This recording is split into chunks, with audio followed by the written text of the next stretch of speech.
Alright folks, buckle up because we've got some crazy news coming out of Silicon Valley. That's right, the second largest bank failure in US history has just gone down. And get this, it was predicted in an episode of The Simpsons back in '94.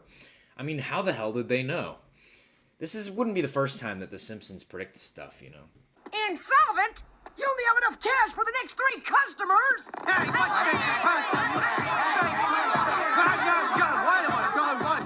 just a second here. No, I don't have your money here.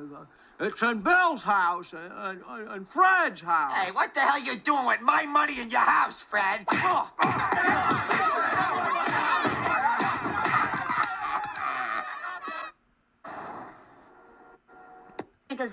What's that?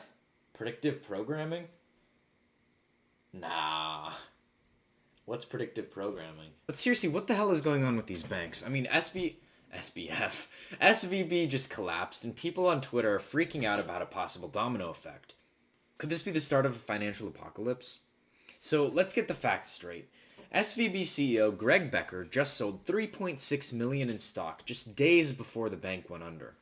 Now that's suspicious as hell, isn't it? However, I'm sure that he had nothing but good intentions. I mean, he was a member of the Federal Reserve of San Francisco up until yesterday.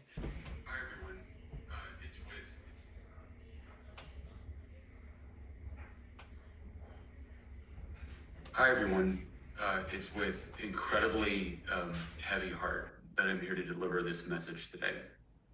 I want to acknowledge how hard the last really 48 hours have been on all of you, and I care so much about all of you. It really is just so incredibly difficult. I'm trying to look past that and focus on 2 things. One, I'm focusing on you. I'm thinking about the ultimate outcome of what this could be despite this incredibly difficult time. And 2, focusing on clients. Now, as you heard this morning, I'm not making those decisions anymore, which is really hard. But I am working with the FDIC to try to figure out how can we come up with the best outcome for our clients as well as our employees. Now, I know when that message went out this morning, I can't imagine what was going through your head and wondering, about your job, your future, etc.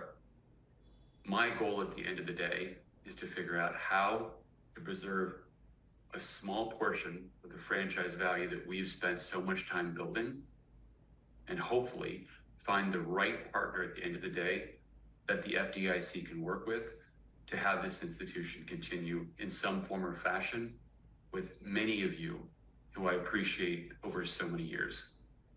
Now, there's no guarantee that something will happen.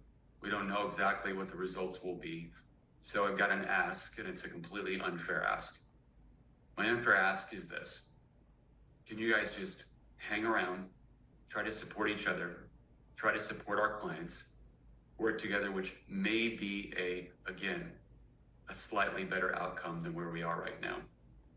I know it's an ask, but I know you guys, if anybody, are the right people to ask to be with each other, to be with our clients, to try to come with the best outcome we could think of in this situation. Thank you, and my heart is with you, and it's really hard for me to deliver this message, but I so appreciate all the things you've done for me and for SVB over so many years. Thank you. Yes. How to preserve what small section of the company that we can, what small portion of the company that we can. Like, I don't know, $3.6 million. Hello, Linda? Linda? Yeah, order me another Bugatti. The color, no, it doesn't matter the color. I'll take whatever they have. If I don't like it, I can always buy another one. Yeah. No, the Veyron. Dumbass. Oh, I gotta call you back. Sorry. I'll call you back. That's 800,000. What is this for again? Oh, yeah, right. Okay. Hello, dear patrons and employees of Siliconvalleybank. It's with a heavy heart that today I have to make this announcement that for the final time, we're going to be closing our doors. That's 800,000. My heart extends out to all of you. My heart goes out to all of you. But my wallet stays with me. Now, I will appreciate how... That's 810,000. I can appreciate all of the effort that you've put into my company, our company, over the years, that you've spent away from your children, trying to reach the top level of success, just for your company to close. Cut that part out. It's 860,000. Honestly, like, come on. How hard it's just a matter of getting out at the right time. It can't be that hard. I did it. So, I'm sorry that you are out of a job, and is that not good enough? Come on, I mean... So let's get to the facts. SVB CEO Gregorybecker just sold $3.6 million of the company's stock just days before the bank went under. Now that's suspicious as hell, isn't it? However, I'm sure that he had nothing but the best intentions. I mean, he was a member of the Federal Reserve of San Francisco, up until yesterday.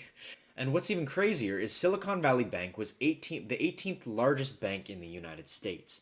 They represented a ton of companies, for example, Roku, the TV company, that had around $487 million of their liquid $1.9 billion in cash.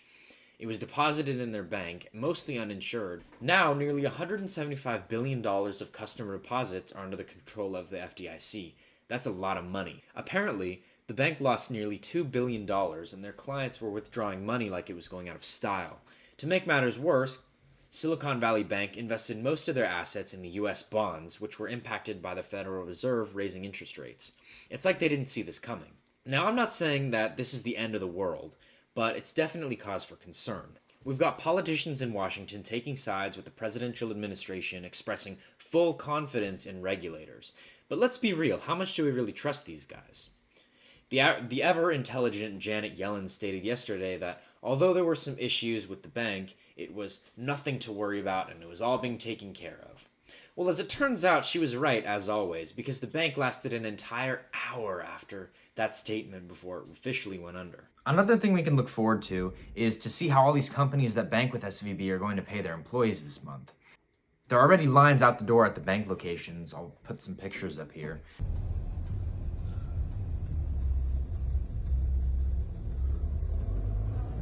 I'll tell you one thing is that I don't envy the people that have a mortgage to pay this month and don't have a paycheck in their bank account.